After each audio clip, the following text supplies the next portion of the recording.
Hello peepers, நான் க்ளோட லக்ஷ்மி. நீங்கள் பார்த்துருக்கிறது 0 லக்ஷ்மி. என்ன லக்ஷ்மி டைட்டில்லாம் பயங்கரமாக இருக்குது அப்படிங்கிற உங்களுடைய மைண்ட் வாய்ஸோட இந்த வீடியோவை ஆரம்பிக்கிறேன். Valentine's Day special. ஸோ விகாவுடைய ரீயூனியன் அப்படிங்கிறத கொண்டு வரது இந்த கொடைக்கானல் ட்ராக்கோட ஒரு முக்கியமான பகுதியாகவும் வேலண்டைன்ஸ் டே அந்த வீக்கில் கொண்டு வரதுக்கு ஹைலி சான்சஸ் இருக்குது. பொதுவாக பார்த்திங்கன்னா இப்போ இந்த கொடைக்கானல் 1 வீக் ட்ராக் இதில் நிறைய பேர் கேள்விகள் இருக்கீங்களா, அதுக்கு ஒரு விளக்கம் கொடுக்குறேன். நான் அருணோட வீடியோ பார்த்ததுலேருந்து புரிஞ்சுக்கிட்ட ஒரு விஷயம், பிக் பாஸ் முடிஞ்சதுக்கப்புறம், அதாவது 19ஆம் தேதிக்கு அப்புறம் தான் அந்த இன்டர்வியூ எடுத்திருக்காங்க. அதே மாதிரி அவர் பொங்கல் அன்னைக்கு உடம்பு சரியில்லை, அதனால தான் நான் பிக் பாஸில் போய் மறுபடியும் ஜாயின் பண்ண முடியலன்னு சொல்லியிருக்காரு. ஸோ எல்லாமே இந்த 20ஆம் தேதிக்குள்ளே தான் அந்த ஷூட் எடுத்திருப்பாங்கன்றிருக்கு. அவர் அந்த வீடியோவில் குறிப்பிட்டு ஒரு விஷயம் சொல்கிறது என்னென்னா, இந்த வாரம் வீக்கெண்டு வரைக்கும் கொடைக்கானல் அவர் இருக்கார் ஷூட் அப்படின்னு சொல்லியிருக்காரு. ஏன்னா பர்சனலாக கூட அவர் அடிக்கடி போவார். இந்த கதை ரிலேட்டடாக சாய் பிரமோதித்தாலாம் வந்து அந்த உட்காந்து லேப்டாப் ஆக்சஸ் பண்ணுற மாதிரி அவங்க ஒரு ஜாலியாக ஃபன் பண்ணுற மாதிரியும் இருக்கும். ஒரு நியூ இயருக்கு போகிற மாதிரி, பொங்கல் டைம் போகிற மாதிரி அப்படிலாம் இருக்கலாம். பட் பர்சனலாக அவங்க போகல, ஷூட்காக போயிருக்காங்க. அதுவும் தெளிவாக தெரியுது. ஏன்னா அவர் வந்து அருண் வந்து வீடியோவில் ஷூட்காக போயிருக்காங்க அப்படிங்கிறத மென்ஷன் பண்ணிட்டார். இந்த வீக்கோட கடைசி வரைக்கும் அப்படிங்கிற ஒரு விஷயம் இருக்குது. இப்போது ஒன்றும் இல்லை, காவேரி ரொம்ப டவுனாக இருக்காங்க, சாரதாம்மா கூட்டிகிட்டு போகிறாங்க அப்படின்னு வச்சுக்கிட்டிங்கன்னு வச்சுங்களேன், 1 or 2 டேஸில் அவங்களோட ஷூட் முடிஞ்சிடும். ரொம்பலாம் அவங்க அந்த ட்ராக்கில் அங்கே கொண்டு போய் இது பண்ண மாட்டாங்க. காவேரி ரொம்ப டவுனாக இருக்காங்கன்னா ரொம்ப நாள் இங்கே இருந்துட்டு அதுக்கப்புறம் அந்த ரெஃப்ரெஷ் பண்ணுறதுக்காக போகலாம். பட் ஆனால் டக்குன்னு கிளம்புறாங்க. ஓகேவா? இன்னொரு விஷயம், நான் கணிச்ச ஒரு விஷயம் சொல்கிறேன். இது அவ்வளோ தூரம் தாத்தா விட்டுருவாரா அப்படிங்கிறது இருக்குது. விஜய் வந்து அந்த இஷ்யூ ஆகுது, சம்திங் அழுகிறாங்க, இதெல்லாமே நடக்குது, குமரன் எல்லாமே கோவப்படுறாங்க, இதெல்லாமே ஓகே காட்சிகளில் நமக்கு கிடைச்ச பிக்சரில் நம்ம சில விஷயங்கள் கணிச்சிட்ருக்குறோம். ஆனால் இன்னும் முக்கியமான விஷயம் என்னென்னா, தாத்தா போய் எடுத்து சொல்வார். இன்றைக்கான எபிசோடில் ஒரு விஷயம் பார்த்தீங்களா, காவேரி வந்து அந்த சர்ப்ரைஸ் அப்படிங்கிற ஒரு விஷயம் இருக்குல்ல, அதாவது காவேரின்னு இதெல்லாம் விளையாட்டுக்காக தான் சொன்னேன் அப்படிங்கிற ஒரு விஷயத்த விஜயோ தாத்தா போய் எடுத்து சொன்னால் அவங்க ஏற்றுக்கொள்வாங்க. இந்த ஒரு பாயிண்ட் இருக்குது. அப்படி பிரிஞ்சு போகிற அளவுக்கு இல்லை, நாங்கள் புரிய வைக்கிறதுக்கு இருக்குது. நான் நிஜ வாழ்க்கையிலே கேட்குறேனே, இப்போ நம்ம வேண்டான்னு ஒருத்தர் நினச்சா ஓகே அவங்க போகிறாங்கன்னு ஓகே, நான் தான் வேணும்னு நினைக்கிறேங்கிறப்ப போய் எடுத்து தானே பேசுவோம், மறுபடியும் போய் பேசுவோம்ல. ஸோ தாத்தா பேசுவாங்களே, விஜய் பேசுகிறாருங்கிறத விட தாத்தா போய் பேசுறதுக்கு ஹைலி சான்சஸ் இருக்குல்ல. தாத்தா அவங்களோட லைஃப்பை பற்றி, அவங்க ஜாயின் பண்ணி வாழ்ந்ததை பற்றி, அவன் ஏதோ எங்களுக்காக செஞ்சாலுமா அதுக்கப்புறம் அந்த வாழ்க்கைக்கு 2 பேர் வாழ்ந்துட்டாங்க அப்படிங்கிற ஒரு விஷயத்த தாத்தா போய் சொல்வார். இது தனக்கும் தெரியும், அதுக்கப்புறம் அவங்க மாறிட்டாங்க அப்படிங்கிற ஒரு விஷயத்தையும் தாத்தா போய் சொல்வார். நம்மளுடைய நம்பிக்கை நட்சத்திரமாக தாத்தா இருக்கார் இல்லையா. ஸோ அதுக்கப்புறம் அவங்க கொடைக்கானல் இந்த ஆனிவர்சரிக்கு போகிறதுக்கு, ஏன்னா அந்த ஆனிவர்சரிக்கு முன்னாடி நாளே இந்த பிரச்சனையெல்லாம் நடக்குது ரைட்டா. இந்த பெரிய ஷூட் வந்து அந்த நாள் ஃபுல்லாக இருக்குது. ஏன் இதை டீம் ரிவீல் பண்ணல? அடுத்து உங்களோட கேள்விக்கு பதில் சொல்கிறேன்.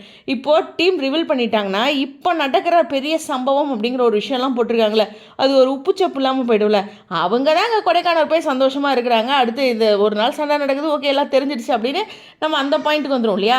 ஸோ இந்த வாரம் இது போகட்டும், அதுக்கப்புறம் ரிவீல் பண்ணிக்கலாம் அப்படின்னு கூட டீம் நினச்சிருக்கலாம்.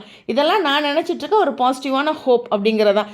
ஏன் வாழ்க்கையில் நெகட்டிவான விஷயத்தை அவ்வளோ தூரம் நினைக்கும் போது பாசிட்டிவான விஷயத்தையும் தான் நினச்சி சந்தோஷப்படுவோமே. இப்போ நான் சொல்கிற லைனில் வண்டி போகிறதும் பார்த்தா ஒரு சாத்தியம் மாதிரி தெரியுதா இல்லையா. ஸோ தாத்தா போய் பேசினாங்கன்னா ஒத்துக்குவாங்களே.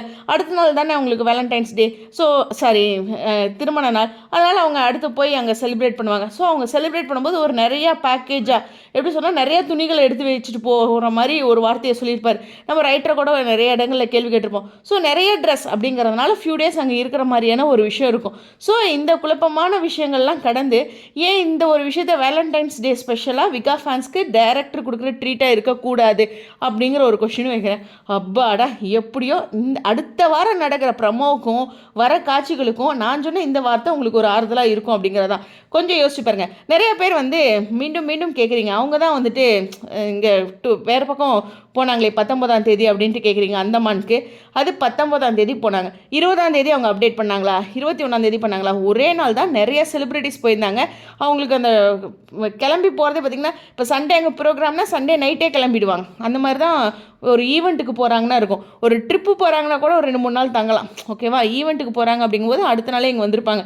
ஸோ இதனால் இது ஒரு பெரிய விஷயம் கிடையாது அப்படிங்கிறது தான். ஸோ ஒரு புரிதலுக்கு ஒரு இடங்களில் நம்ம புரிஞ்சுக்கிற விஷயங்கள்னு இருக்குது. எனக்கு தெரிஞ்சு எனக்கு என்னமோ வேலண்டைன்ஸ் டேக்கு ஸ்பெஷல் டைரக்டர் கொடுப்பாருன்னு இருக்கேன். இவ்வளோ ஒரு அழகான விஷயம். அதான் சொல்கிறேன், இந்த பொங்கல் ட்ராக் இது மாதிரி நிறையா கொடுத்துருக்கலாம்ல அப்படின்ட்டு. ஏங்க நாங்கள் கொஞ்சம் வித்தியாசமாகவே பண்ணுறோமே, வேலண்டைன்ஸ் டே ட்ராக் கொடுக்குறோம் அப்படின்ட்டு. இன்னொன்று சொல்லட்டுமா, அங்கே சீரியல் படி ஒரு டேட்டை வந்து 24ஆம் தேதி நாங்கள் மென்ஷன் பண்ணியிருந்தாங்க, ரைட்டா? அப்போது வேலண்டைன்ஸ் டேக்கு அவங்க அங்கே இருக்கிற மாதிரி கூட கொண்டு வந்து அதை ரியல் லைஃப்லேயும் சரி சீரியலும் சரி சேமாக கொண்டு வரக்கூடாதா? ஏன் அப்படி நம்ம யோசிக்கக்கூடாது? நெகட்டிவாக 1000 விஷயத்தை யோசித்து நம்ம பயந்துகிட்டு இருக்கோம் காவேரி மாதிரி. பாசிட்டிவாக விஜயாட்ட ஒரு பாயிண்ட்டை தான் நினைப்போமே அப்படிங்கிறது தான். ஸோ அவங்க வேலண்டைன்ஸ் டேக்காக போனாங்கன்னு சொல்லலாம், அவங்க ஆனிவர்சரிக்காக போகிறாங்க.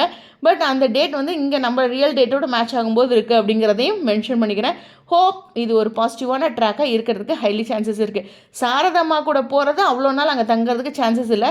இந்த வீக்கெண்ட் வரைக்கும் இந்த ஷூட் போகுது அப்படிங்கும்போது இன்றைக்கி வரைக்கும் அங்கே ஷூட் இருக்குது. ஒரு 5 நாள் ஷூட் இவங்க 2 பேர்த்த வச்சே பண்ணியிருக்காங்கன்னா ஒரு சிறப்பான சம்பவத்தை பண்ணுவாங்க.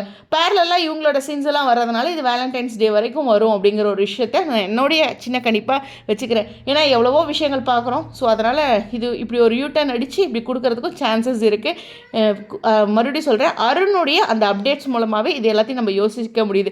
அந்த வீடியோ பார்த்தவங்களுக்கு புரியும். அவர் வந்து உடல்நிலை சரியில்லைன்னு பொங்கலுக்கு சொன்னது, அதுக்கப்புறம் இந்த வீக்கெண்ட் தான் வருவார்னு டேரக்டரை பற்றி சொன்னதுன்ட்டு எல்லாமே நம்மளுடைய புரிதலுக்கு.